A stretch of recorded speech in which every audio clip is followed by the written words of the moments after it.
Olá, pessoal, sejam muito bem-vindos a mais um episódio do nosso GeoCast. E hoje nós estamos aqui com uma convidada ilustre, a doutora Mariana Cruz. Antes de eu apresentá-la, para quem não me conhece, eu sou a Nicole, sou a diretora médica da GeoC da Medicoff e iniciaremos agora uma sequência de episódios do nosso GeoCast em que traremos convidados especiais para falar sobre as sub-áreas da ginecologia, da obstetrícia, para falarmos sobre os serviços que nós temos, tanto de R+, como as diferenças entre cada um, para, claro, compartilhar aqui experiências com vocês. E se tiverem sugestões de ideias de podcast, de temas que vocês querem conversar, manda aqui pra gente e converse com a gente aqui no chat. A doutora Mariana Cruz, que está aqui comigo hoje, é uma pessoa muito ilustre. Ela terminou a residência agora de ginecologia e obstetrícia. E conta um pouquinho pra gente, Mari, de você, onde você se formou na residência, faz quanto tempo. E ela foi nossa aluna do R+GO, aqui da Medicoff GO, realmente uma aluna aí que garantiu grande desempenho pra gente, né, Mari? Então, Ni, é uma honra estar aqui de novo com você hoje. Obrigada pelo convite. É, Eu fiz residência de GO no HC, né? Nós sou das clínicas aqui de São Paulo, mas eu sou de Salvador. Sou médica formada pela Escola Baiana de Medicina.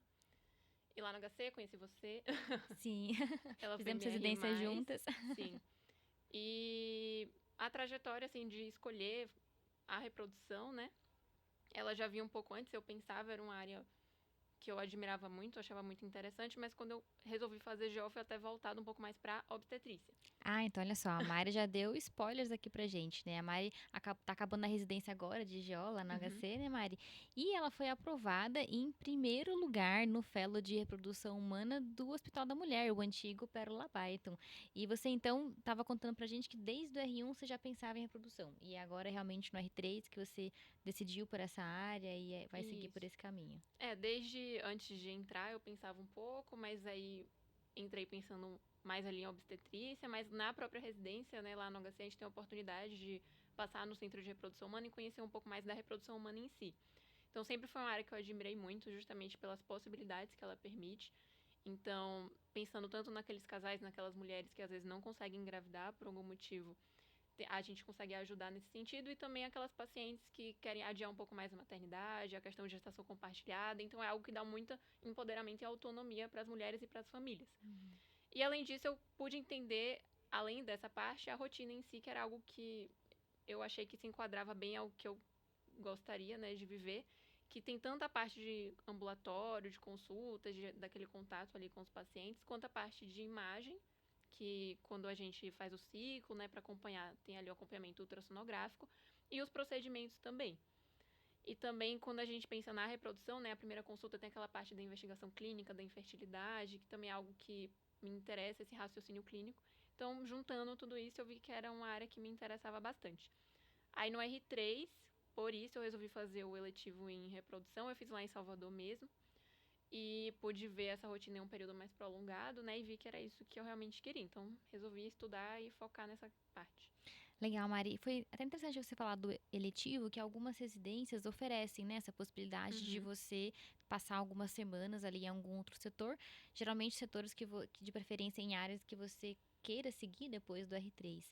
E como que foi essa escolha do eletivo? Claro que imagino que teve ali a preferência para estar perto de casa, né? Que Sim. você é de Aham. Salvador, então imagino que talvez ter escolhido o lugar para estar mais perto realmente da família, mas para a escolha de eletivos, até para quem assiste a gente tem essa dúvida ou tem essa oportunidade ao longo da residência e também fica em dúvida de qual serviço escolher, o que você levou em consideração e quais outras opções que você tinha em mente também para quem pensa aí na área da reprodução humana, por exemplo?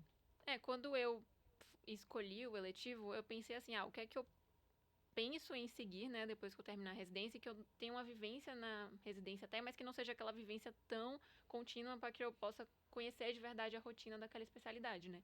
Então, eu pensei o que é que eu gostaria de fazer como R+, e tentei focar nisso, justamente para ter certeza da minha escolha e acabar não me arrependendo depois.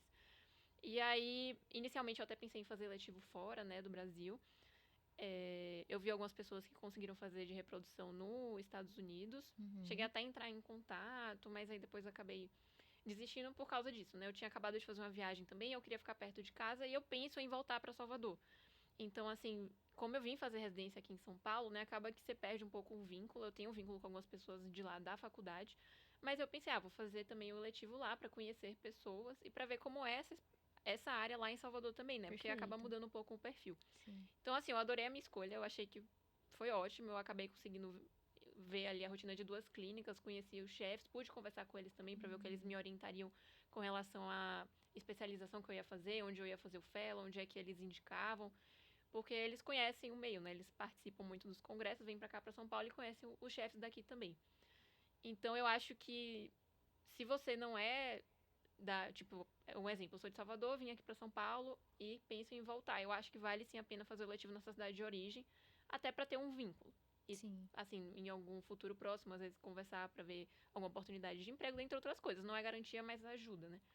Mas se você quiser ir para fora também para conhecer um serviço que seja referência assim, internacional, também acho que vale super a pena. Uhum. Não, perfeito, Maria. E uma coisa legal que você falou é a questão de ter a vivência daquela área em determinado local, né? Porque Uhum, às vezes a gente tem sim. uma expectativa que é diferente que a gente se encontra na prática, né? Isso é natural, acontece mesmo. Então, interessante você ter falado essa questão de você entender a vivência daquela sub-área realmente num lugar Uhum, específico. sim. E ao longo do seu R3, como que foi o processo assim, de primeiro você organizar os seus estudos dentro dos estágios, como que é a residência lá, né, da USP de GO em relação ao rodízio de estágios, a cada 4 semanas, 2 semanas, vocês rodam em grupos individuais, ou como que é essa divisão de carga horária e se são cargas horárias diferentes ao longo dos meses do ano e como que foi para você dividir essa sua carga horária da residência com os estudos pro R+, né? Já sabendo Uhum. que você desde o início do ano queria prestar algum R+, e como que foi pra você essa organização? Lá no HC somos 16, né? E aí divide 8 começam por gineco, 8 começam por obstetrícia. E aí você vai trocando. Acaba que os estágios, você acaba ficando meio sozinho, né? Cada um vai passando em um estágio dos R iguais, e aí você convive mais com R menos. E assim, a carga horária lá, ela é meio que constante ao longo dos 3 anos, né? Então, respeita as 60 horas semanais, mas a gente acaba que no R3 dá o mesmo número de plantão que a gente dá no R1. Então, algumas residências, né, alguns serviços, a gente sabe que o R3 dá muito menos plantão ou não dá, o que facilita nesse sentido de estudar, às vezes até de conseguir dar plantão fora. Lá acaba que a carga horária é igual.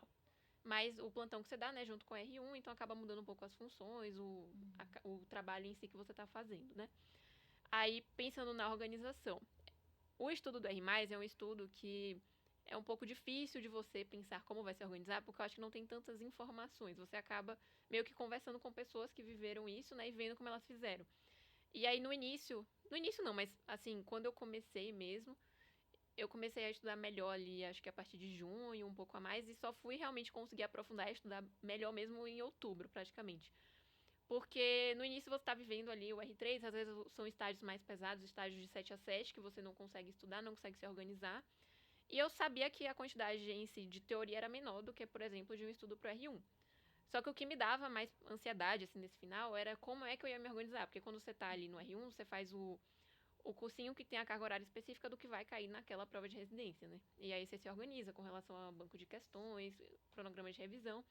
E o R+, acaba que cada subespecialidade foca um pouco mais em alguma coisa. E as provas em si diferem entre si. Não são todas as provas que cobram as Sim. mesmas coisas. Então você tem que decidir onde é que você vai focar. E aí o que é que você vai estudar para isso, né? Então, pensando na reprodução, o cursinho do R+, daqui me ajudou pensando em ver aulas ali mais focadas em ginecologia endócrina e reprodução. Porque pelo que eu conversei com as pessoas, era mais isso realmente que caiu nas provas. Não caía, por Uhum. exemplo, onco, masto, que também são áreas da gineco, por exemplo. Também não caía obstetrícia na maioria delas, né? Mas aí o que eu conversei com muita gente é que essas provas elas se aprofundam um pouco mais e acaba sendo como se fosse uma prova de título da reprodução. Então, teve algumas pessoas que me falaram, eu peguei o edital da prova de título e aí eu estudei esses artigos aqui que são referência da prova de título. Uhum. E aí eu comecei a estudar mais por artigo mesmo. Então, assim, eu olhava as aulas do cursinho. Então, por exemplo, a aula de reprodução do cursinho, ela ajuda muito a você ter uma base sólida sobre o assunto. Porque a reprodução, pelo menos lá no HC, você vive aquilo pouco, né? Você não convive tanto. Então, acaba que a gente sabe de uma forma mais superficial, né? Não aprofunda tanto quanto outras áreas que a gente Uhum. atende ambulatório aí ao longo desses 3 anos em alto volume. Então, eu vi essas aulas para ter essa base, né? E aí eu tentava aprofundar além desses artigos, porque eu sabia que caía esse adicional ali também, às vezes. De detalhes específicos Aham. de estudos, muitas vezes, né? Que eu imagino que é algo bastante comum, assim, de Hum, atualizações, novidades, protocolos, né? Que diferem, inclusive, entre serviços. E sim. isso é uma dor muito grande de nossos alunos que prestam provas de R+, e provas de Fellow, principalmente, que é essa dificuldade de saber o que cai em algumas provas. Porque diferente de provas de concursos de R+, em que nós temos ali a possibilidade de olhar o caderno de questões, Hum, né? De olhar muito bem o edital, que é algo muito bem já disponível para a gente, a grande maioria de fellows que a gente tem de reprodução humana, ou mesmo de outras áreas, como uhum. uroginecologia mesmo, a gente não encontra essa informação do que realmente cai e por onde a gente vai guiar o nosso estudo. E como que foi para você, Mária, procurar essas informações? Em que momento, mais ou menos, do seu R3 você pensou, poxa, eu tenho que começar a ficar esperta e começar a ficar de olho em editais? E como que você procurava até para escolher, né, e prestar as provas de reprodução? Os editais das residências, né, que é a Unifesp e a USP são residência, então eles liberam junto com os editais da prova de R1. Aí o Pérola, nos anos anteriores, eu fui conversar com as pessoas, a prova sempre tinha sido em fevereiro. E aí foi até uma surpresa quando eles liberaram que ia ser, foi em dezembro, né, junto com a prova da USP praticamente. E aí, como eu soube, uma pessoa de lá que mandou o link do edital, sabe?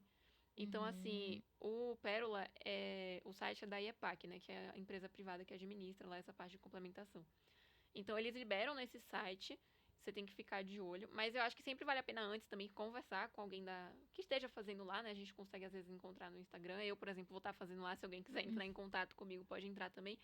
Que aí essa pessoa te dá essas orientações e também consegue falar com você, porque realmente essas aberturas de editais de fellow é uma coisa difícil de encontrar.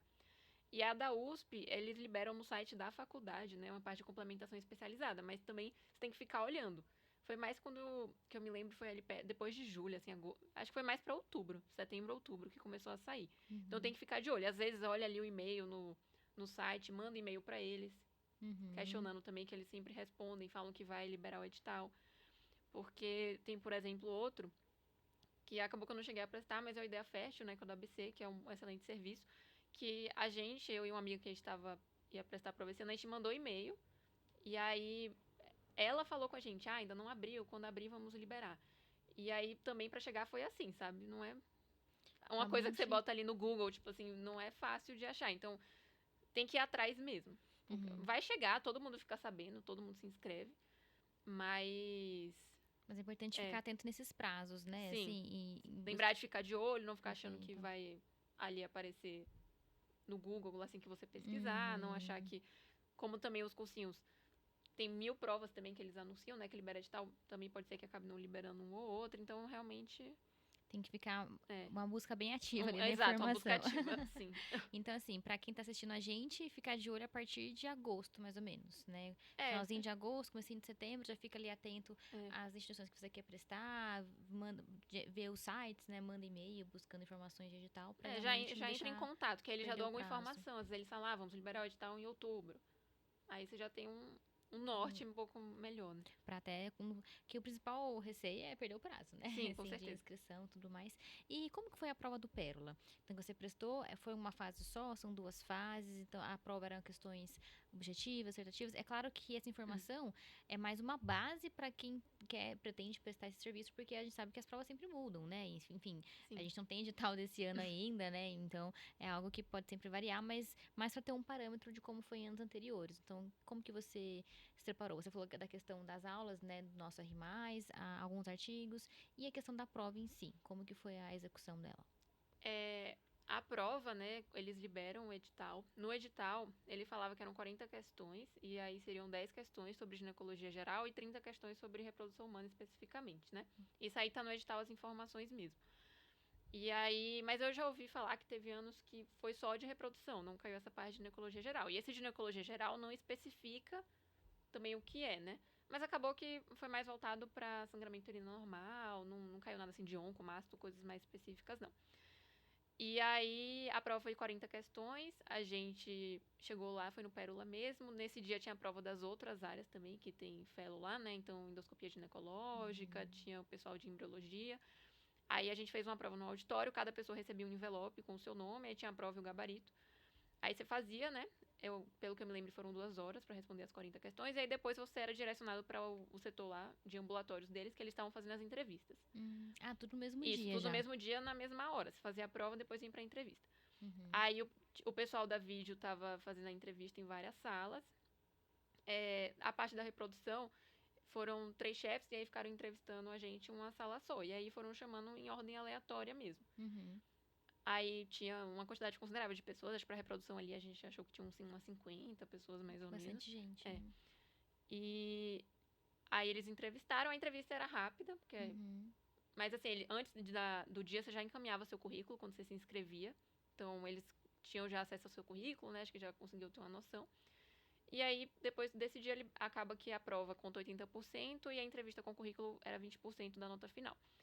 E aí, alguns dias depois, isso foi no sábado, na quarta-feira, eles já liberaram a lista no site mesmo. Bem rápido, então. Isso, foi Então bem você rápido. já faz tudo no mesmo dia. 40 testes com a ginecologia e principalmente reprodução humana. Sim. E logo depois já entrevista, análise curricular e depois já lançam o resultado. E essa parte de reprodução é específica, assim, sabe? Foi bem voltada para o que eu li desses artigos, né? E aí, sobre os artigos, quando você olha ali a lista de referência, eu lembro que uma amiga até falou pra mim, eu estudei isso. Aí quando eu olhei, tipo assim, 1000 artigos e muitos artigos bem específicos de embriologia, eu fiquei, nossa, você leu tudo isso? E aí o que eu acho, a minha opinião é assim, aqueles artigos que eles foquem mais em coisas clínicas de conduta. Então, por exemplo, assim, conduta em caso de infertilidade de útero septado. Tipo assim, isso aí você tem que estudar muito aprofundado, sabe? Ler o artigo todo, entender qual é a conduta, quando é que você vai fazer alguma intervenção ou não. E agora, você vai olhando todos que sejam um pouco mais voltados para isso, entendeu? Então, um artigo também de falar ali como é o estímulo ovariano, indicação de preservação da fertilidade, esses aprofundar bem. Endometriose, conduta na infertilidade. Mas aí, quando chega na parte de embriologia, aí já não precisa ler tão a fundo. Você tem que entender a ideia principal, né? A gente tem aulas também na plataforma que já falam conceitos base, né, como Sim, você falou, exato. fundamentais para responder aquelas questões de ginecologia geral também. Isso. E como que você organizava a sua carga horária, Mara? Porque assim, imagina que são 60 horas de residência, Sim. e eventualmente algum outro plantão, outra atividade de trabalho fora, e os estudos, né? Como que você se dividia ao longo do ano também? Em qual momento do ano que você falou, não, agora realmente eu tenho que começar a estudar para valer, que a gente sabe que acontece isso às vezes, né? Tem a prova do TPI, do TEGO também, não sei se você fez no seu R3, então... o seu desempenho no TPI te interferiu de alguma maneira, assim, tipo, poxa, não fui tão bem como eu esperava, ou fui muito bem, e isso interferiu alguma coisa nos seus estudos ou não? Como que foi essa rotina? O meu estudo, assim, eu também tentava, ao longo da residência, né, se eu tinha alguma dúvida, eu tava ali em algum ambulatório específico, também dar um pouco uma olhada nisso, porque a gente vai, no fim, ser ginecologista e obstetra, né? Sim. Mas aí eu tentava direcionar realmente mais pra reprodução, e isso, eu acho que em junho, julho eu comecei a dar uma olhada, mas pra eu conseguir estudar mais focada mesmo, foi ali a partir de setembro e outubro. E aí, essa parte do TPI, acabou que eu fui mais com que eu estava estudando e vivia da residência mesmo, só que lá na residência, principalmente a parte de obstetrícia, como é muito alto risco, acaba que o que é cobrado no TPI dessa parte de obstetrícia, a gente vive muito lá. E a parte de gineco eu já estava ali estudando também, né? Porque eu sabia que era gineco geral, dentre outras coisas, e também a gente tem essa vivência lá. Então ajudou nesse sentido. Mas como eu organizava o meu dia? Assim, é difícil porque a nossa rotina vai mudando Muda a cada muito, novo estágio. Então isso eu senti dificuldade também, porque na época da residência eu conseguia falar mais assim, tal dia eu vou fazer isso, tal dia eu vou fazer aquilo. Lá como às vezes eu tinha plantão, às vezes eu não tinha, às vezes eu tinha um dia inteiro livre, às vezes não. Então variava. E eu ia mais assim, o tempo que eu tinha, eu pegava e tentava focar aquilo. Então, o meu objetivo foi ler os artigos, inicialmente. Então eu vi as aulas do Medicoff, né? Tive ali aquela base principal. Fazia questão, então, na plataforma do Que Bem, que eu filtrava ali pra fazer questão mais de endócrino e reprodução humana. E aí eu comecei a me organizar pra ler os artigos. Então eu vi quantos artigos eu tinha que ler, e aí eu subdividi e eu botava a meta, vou ler tantos por dia. Sei lá, 1, 2, exemplo. E aí eu ia lendo. Eu gostava de usar IA pra, tipo, dar uma resumida no artigo, às vezes aprofundar um pouco em alguns pontos, me ajudava a estudar nesse sentido, acho que auxilia. E aí fazia flashcard, que eu achava interessante, dos artigos. E outra questão também, desde o R1 eu usava um aplicativo, o Forest, que era para contabilizar as horas que eu tinha de estudo. Então eu usei isso também esse ano, porque aí me ajudava a focar mais. Eu deixava ali o celular parado e aí eu conseguia ter uma noção de quantas horas eu estava conseguindo estudar. E aí meu objetivo era ir aumentando isso até o dia da prova, né? E aí você consegue ver até no gráfico ali. Mas obviamente não adianta só passar horas estudando, mas tem que ser um estudo efetivo. Mas é isso, a programação acho que você tem que entender o que você tem que estudar até o dia da prova, né? Então, ver tantas aulas, fazer tantas questões, ler tantos artigos e tentar subdividir isso ao longo da sua rotina. E também não se cobrar tanto, porque às vezes não vai dar. Você vai estar cansado, você vai estar de Perfeito. pós-plantão. Você Isso. também, às vezes, tem que trabalhar fora para conseguir ganhar o dinheiro, entendeu? Então, não Sim. é só aquilo e tudo bem, sabe? E você apontou dois fatos muito interessantes, Mara, que até eu sempre reforço com os alunos, que é um primeiro de a gente às vezes ter métricas de estudos, não pensando naquilo que você falou de quantidade, né? Não, Uhum. não sempre querendo ter mais quantidade, mas sim sempre focar na qualidade.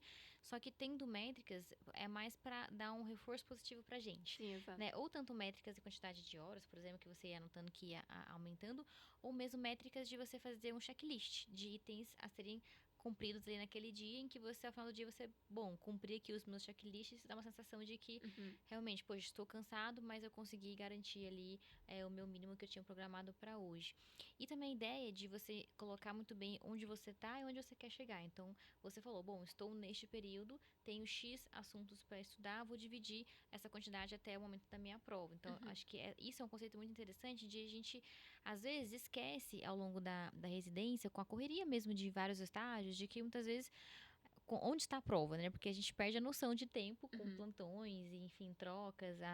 Os estágios não seguem muitas vezes uma ordem linear de semanas, né? Sempre começa numa segunda, termina numa sexta. Então, ter essa noção de espaço e de você, o tempo que você tem para chegar até a prova, né? Respeitando o Uhum. prazo, acho que isso é muito interessante e ajuda um pontapé inicial ali para a organização da sua rotina ali dos seus estudos. Então, achei isso fundamental e algo que foi bem bacana também. E uma pergunta, você fez alguma prova na íntegra, fazia simulados para testar o tempo de prova ou como que foi? Você só foi mesmo lá fazer 40 questões em 2 horas? Eu acabei que eu fiz provas de título, de reprodução. Assim, pessoas que já tinham feito essa prova, elas me enviaram, né? E eu fiz algumas, mas assim, são poucas que a gente tem acesso, porque eles não liberam, né?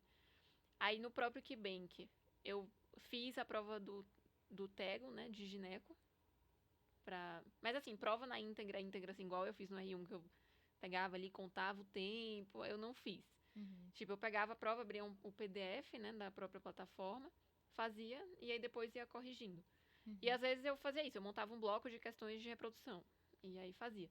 Mas isso foi uma dificuldade também, porque assim, o estudo é bem diferente do R1, então você se sente um pouco inseguro. E eu conversei isso até com algumas colegas que, inclusive, tiveram excelentes resultados e passaram também no que elas queriam. Mas que a gente falava, tipo assim, eu estou me sentindo mais insegura agora do que na época que eu prestava a prova do R1, sendo que a gente sabe que o R1 teoricamente é mais concorrido, tem muito mais coisa envolvida ali, você estudou muito mais tempo no final. Mas você se sente mais seguro, porque você vê uma progressão mais clara, sabe? Você tem ali simulado, você tem prova na íntegra, você Sim. vê quanto você vai tirando nas provas, você tem a prova dos anos anteriores das instituições.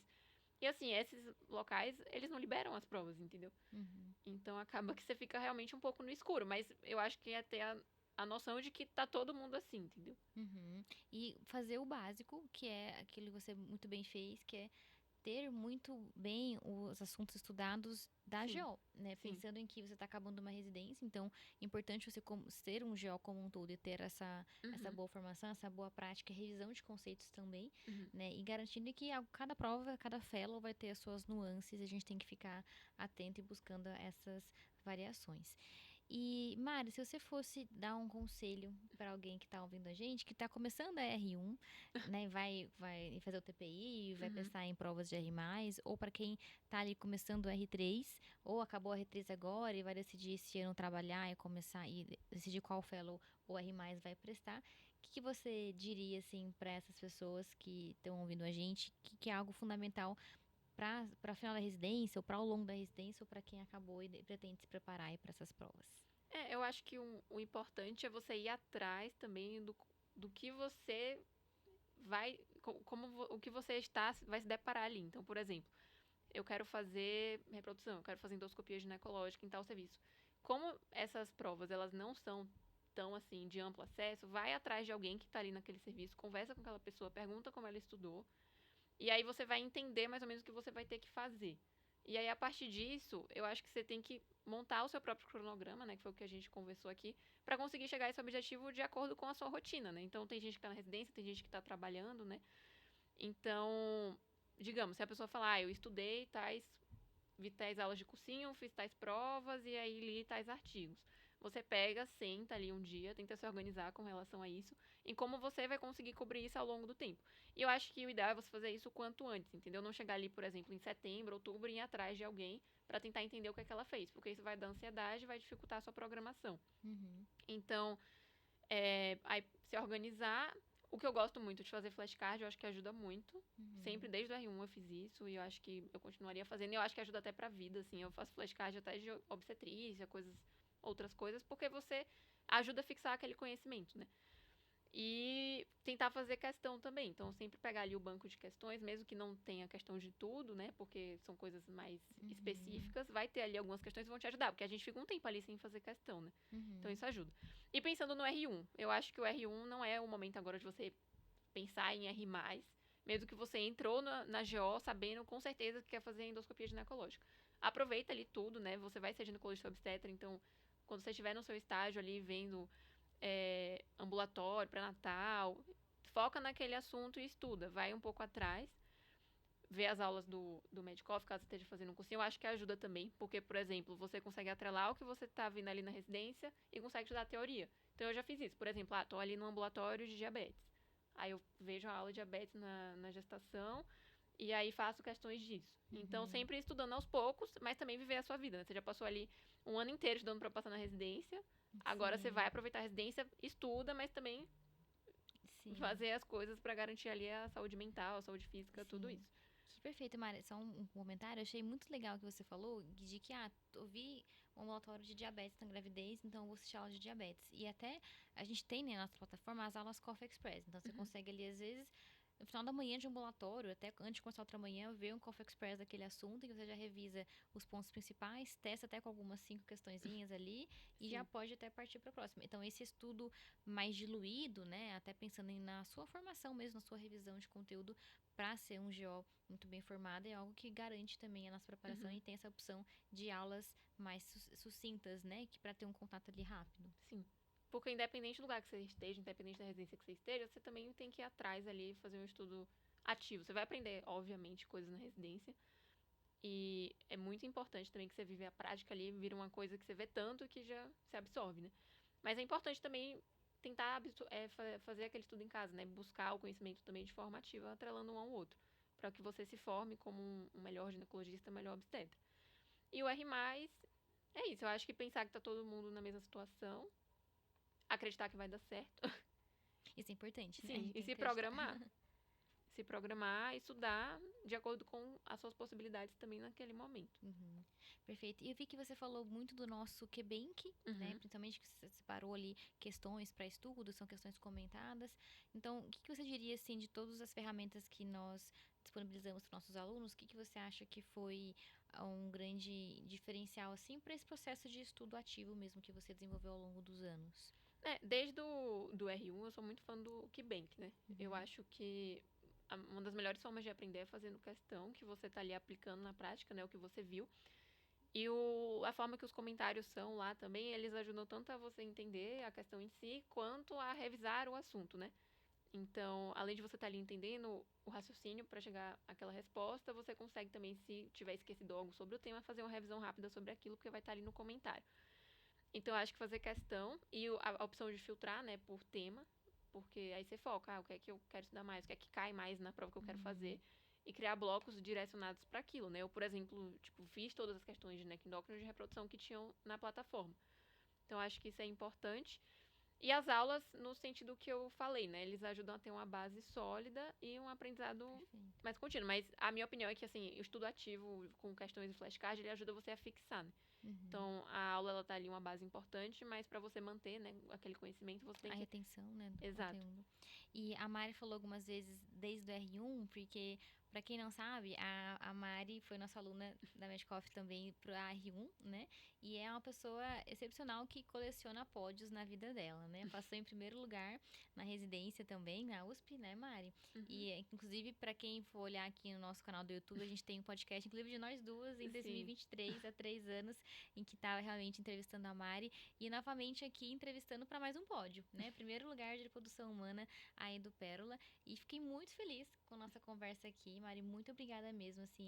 Você é uma pessoa que tem de tudo para ter muito sucesso ainda pela frente, que vai se destacar muito em fela que você for fazer, em qual cidade você for morar, porque você é uma pessoa realmente excepcional. E muito obrigada pela sua presença e por compartilhar aqui com a gente, né, com os nossos queridos alunos e não alunos também, sobre a sua experiência e com certeza vai ajudar muita gente, porque a gente encontra muita dificuldade de ter informações sobre os fellows, sobre as provas, sobre inscrições, realmente muitos alunos perguntam pra gente, procuram a gente nessa época do segundo semestre mais pra frente, né? Porque isso acontece a todo mundo, foi muito bem que você falou, assim, Uhum. se você sente essa insegurança, todos os seus candidatos, né, seus concorrentes também sentem, porque realmente a gente está aqui para estar junto de vocês, para trazer pessoas que passaram por isso, para conseguir compartilhar o máximo de informações e ajuda possível aí. Mari, muito obrigada, viu, pela sua presença. E continuem aqui que nós teremos ao longo das próximas semanas vários episódios em que nós vamos trazer mais convidados com o nosso quadro Papo de Especialista, em que a gente vai falar sobre os diferentes tipos de fellows, de R+, para quem pensa em fazer mastologia, ISGO, cirurgião geral, qualquer diferença na preparação. Então a gente tem muita coisa boa preparada aí por vir também. Pessoal, muito obrigada pela sua atenção e até o nosso próximo GeoCast.